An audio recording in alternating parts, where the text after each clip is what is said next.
Hello. Today's question is, what are the best free ways to promote my KDP book online? Well, this is an excellent question, and all authors who are self-publishing discover very quickly that the books are not going to sell themselves. So we're going to need to promote the book. We're going to need to find some way that we can get this book, which is answering questions or solving problems or entertaining people, into the hands of our ideal customers. Now, how exactly are we going to go about finding that? And that's what I would like to explore in this video.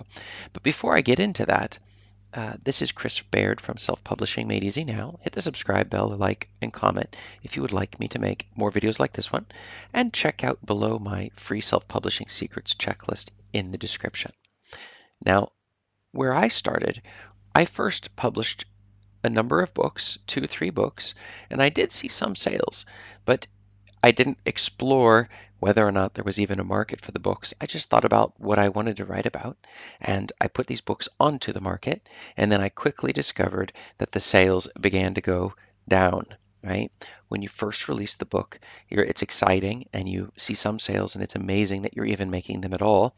And then you discover something very important, which is that without promoting and marketing the books, they aren't going to sell on their own. Now, every now and then you do have an author who manages to get away with this particular thing. But I discovered quickly that this was not going to work for me. And so my path, it led me to the first issue, which was Amazon ads. The next thing it led me to was free promotions. The third thing it led me to was dealing with just promoting in Facebook groups and things like that, and then content marketing. So those are the ones that I discovered. And the key is, let me just see if I can break these down into where the key lies. So the first one is running the Amazon ads. Okay, so this one is probably the most important if we're looking to sell our KDP book online. This would also apply for any other the paperback books we're going to be running also as well through KDP.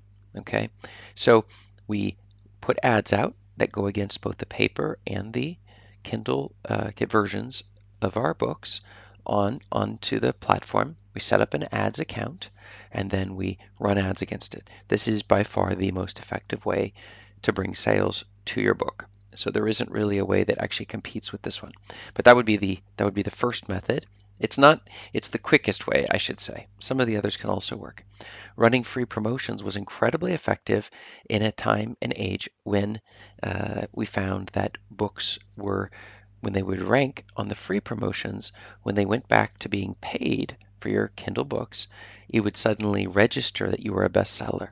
And that would cause people to buy your book. Or if you ended the promotion early, that would also cause people to click, check out the book, and then some of them would end up buying.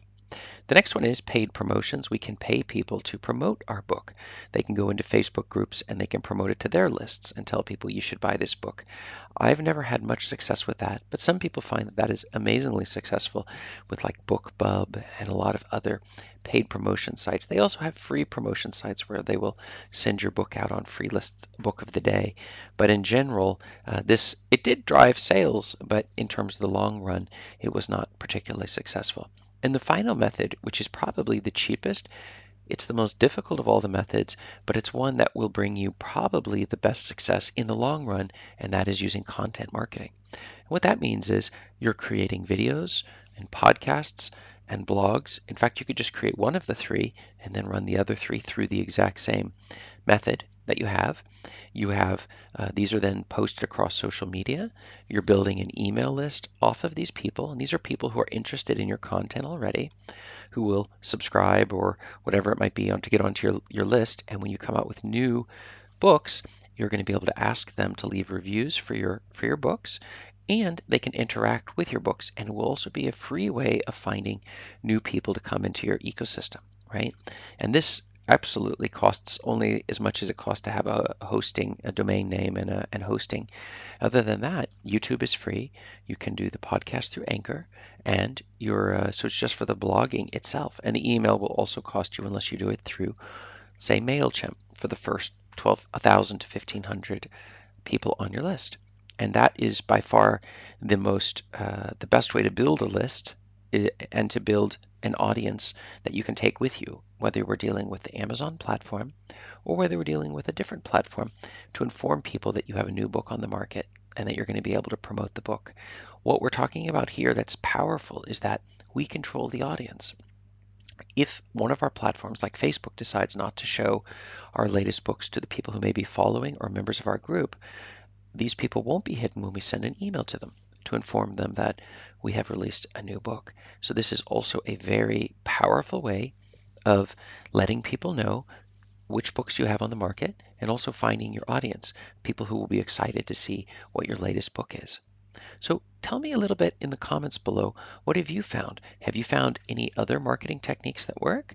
Would you agree with some of the things I said or maybe disagree that some of the methods I feel don't work as well, that maybe you find that they do in fact work out? Well, check my link out above and to click on the next link and let me know and see where I answer other questions just like this one. Thanks.